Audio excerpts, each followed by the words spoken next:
Los decíamos antes de la pausa, íbamos a hablar del fenómeno de la selección uruguaya, pero medido en este caso desde el punto de vista de una profesional, una psicóloga del deporte, que trabaja justamente sobre todo con deportistas jóvenes que piensan dedicarse al fútbol, o por lo menos ese es el proyecto que tienen y que, bueno, de alguna forma necesitan también que los encaminen, y hay que ver estos ejemplos, por ejemplo, de la selección uruguaya, cuánto juegan en la cabeza de esos chicos que quieren el día de mañana llegar, por ejemplo, a la primera división o a la propia selección uruguaya. Le damos la bienvenida a Verónica Tute. Gracias, Verónica, por acompañarnos. No, muchas gracias por invitarme. Nos decías que sos prácticamente la única doctora en psicología del deporte en Uruguay. Hay muchos profesionales que trabajan, pero este título de alguna manera que se otorga solamente en el exterior, porque en el país no hay específicamente del deporte, bueno, hace que uno tenga que viajar y que a muchos colegas los imposibilite. Sí hay muchos psicólogos que trabajan en el ámbito del deporte, pero quizás sin esta titulación. ¿Dónde estudiaste vos? En la Universidad Autónoma de Barcelona. Dentro de un programa, y tuve la suerte de vivir en un centro de tecnificación deportiva. Bueno, y ahí me pude especializar tanto en la parte aplicada como en la parte teórica, ¿no? Y después viniste a Uruguay y estás trabajando ¿dónde ahora? En el Club Nacional de Fútbol, soy psicóloga de la formativa junto con un equipo interdisciplinario. Trabajo como docente en la Universidad Católica del Uruguay y en el Instituto Universitario ACJ. La pregunta que te trae a vos acá a este programa hoy y que nos hacíamos nosotros es ¿qué tanto los uruguayos estamos metidos en el fútbol hoy? Esa euforia que estamos viendo y que vamos a ver algunas imágenes ahora también se vio en su máxima intensidad cuando Uruguay ganó la Copa América. ¿Qué tanto nos hace, verdad, bien como sociedad, si no hay un momento que nos pasamos un poco de rosca con el tema de la selección? A ver, la euforia siempre al principio es como una respuesta natural que uno tiene cuando se siente o muy feliz o muy triste por algo.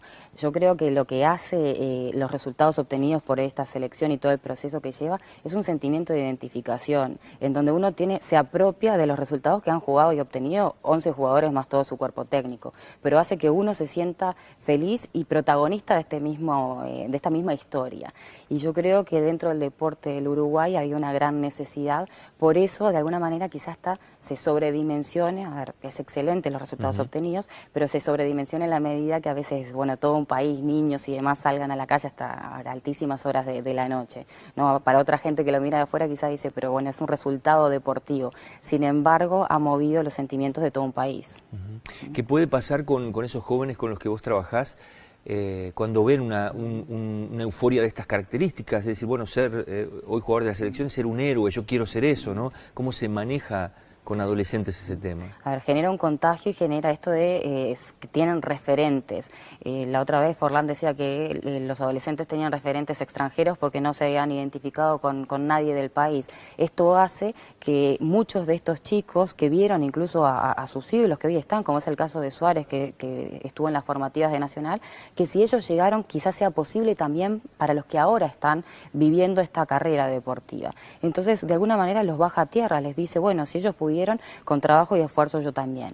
Lo cierto es que es muy poco los que van a poder llegar a estas selecciones. Sí, el propio Tavares lo ha dicho, ¿no? De repente de 100 jugadores que se preparan en las formativas, que pasan por el baby fútbol y demás, solo uno termina llegando al fútbol de élite, ¿no? A ser un profesional. Sí, lamentablemente el porcentaje es muy bajo y depende de muchas variables, porque si hubiera una sola se trabaja en esa y se hace hincapié y ya está.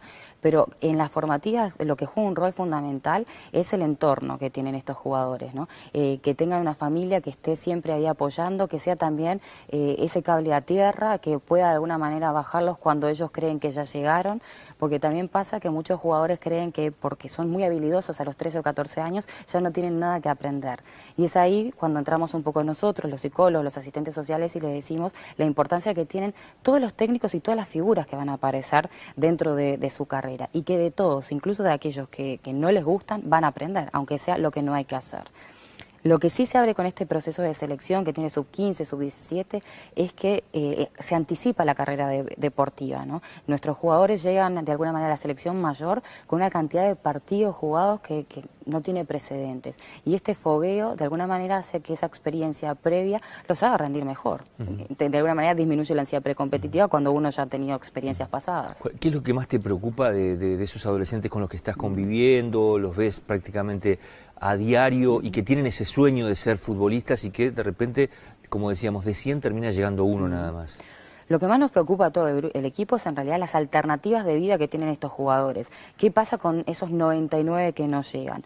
Entonces, cuando uno está formando jugadores, está formando personas, porque realmente son muy jóvenes y tenemos que prepararnos y tenemos esta obligación de formarlos no solamente en lo futbolístico, ¿no? Entonces, insistimos en el estudio, que es un tema realmente muy difícil, porque, por ejemplo, los que viven en una residencia uno los tiene más controlados porque es obligatorio que estudien, pero ¿qué pasa cuando están dentro de sus casas y el papá insiste en que no estudie y que se dedique al 100% al fútbol? Porque está también eso, ¿no? Lo que decías hoy, tiene que haber lazos familiares que le den soporte, le den sostén a ese joven, pero también puede haber mucha presión por el lado de la familia hacia ese adolescente, ¿no? Sí, exacto. Por eso nosotros lo primero que hacemos cuando llegan al club es recibir a los padres. Incluso antes de que empiecen en la séptima, que es cuando comienzan con 13 años, les mostramos al club desde las instalaciones y le decimos, el club ofrece esto, pero a cambio les pide determinadas obligaciones y de las cuales de alguna manera no se va a ceder.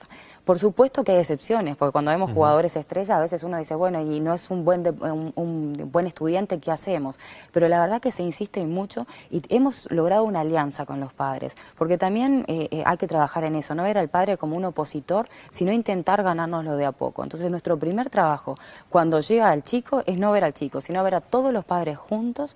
Y también a lo largo de los años hemos visto que de una muy poca asistencia en las primeras instancias de los papás, ahora tenemos el 100% de asistencias. Quiere decir que ellos también de alguna manera están siendo protagonistas y acompañando el crecimiento integral de estos chicos. Una cosa que hablábamos antes de la nota es qué hacen con el dinero los jóvenes.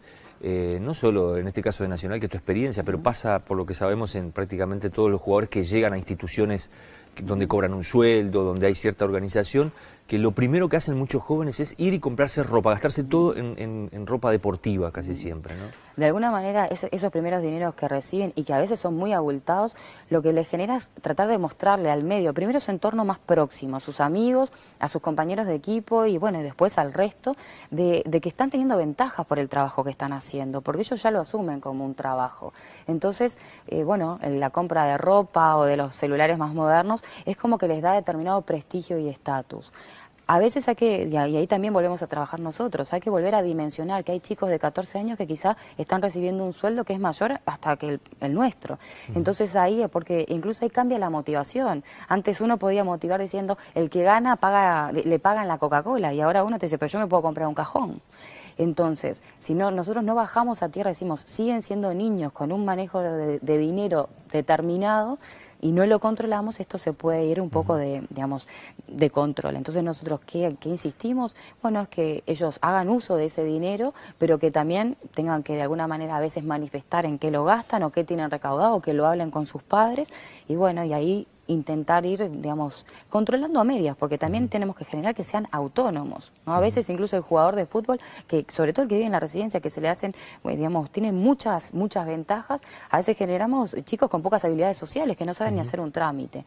Entonces también les decimos, bueno, a veces en vez de tomarte un taxi, ¿por qué no tomas un ómnibus, conocés la ciudad, te sabés manejar? Y va un poco por ahí, ¿no? Y es fundamental en esta etapa el entrenador. Si el entrenador, además de enseñar el deporte, no les enseña de alguna manera hábitos de vida y no es un referente en cuanto a cómo moverse, en cuanto a en qué gastar, de alguna manera se van perdiendo, porque ellos necesitan un modelo masculino muy fuerte y en este caso, como toda la adolescencia, los papás pierden poder y es alguien que creemos que tiene determinada autoridad, quien nos sirve de modelo, ¿no? Verónica, para cerrar, a ti que te gusta muchísimo el deporte, nos contabas que te dedicas a esto, ¿cómo ves este fenómeno de la selección uruguaya de aquí en adelante? ¿Hay un antes y un después de esta selección y por qué sería eso? ¿Es el maestro Tavares el que ha seleccionado bien o es este el perfil del jugador uruguayo el que estamos viendo en este plantel que se ha seleccionado tanto para que ha jugado el Mundial como la Copa América?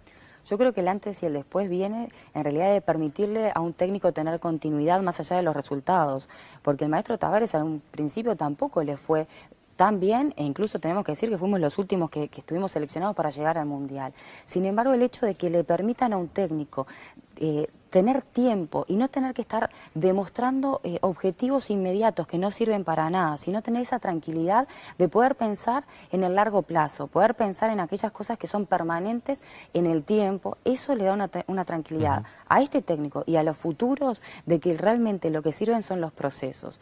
incluso uno siempre piensa que procesos de menos de 3 años son casi inviables.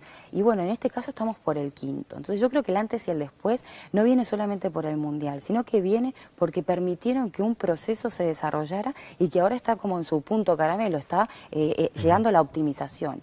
Ojalá que los que vengan después también les den ese tiempo, porque realmente es muy difícil para un técnico poder demostrar cuando te dan 3 fechas. Gracias por haber venido, Verónica. Muchas gracias a ustedes. Nosotros nos vamos a la pausa, después vamos a venir con otros temas, nos vamos a meter en la economía mundial, en la crisis financiera de Estados Unidos, que acaba de votar en el Congreso, bueno, poder elevar la deuda, pero eso con una serie de compromisos que también ha tenido que asumir el gobierno de Barack Obama. Vamos a recibir al economista Gabriel Ordóñez, ya regresamos.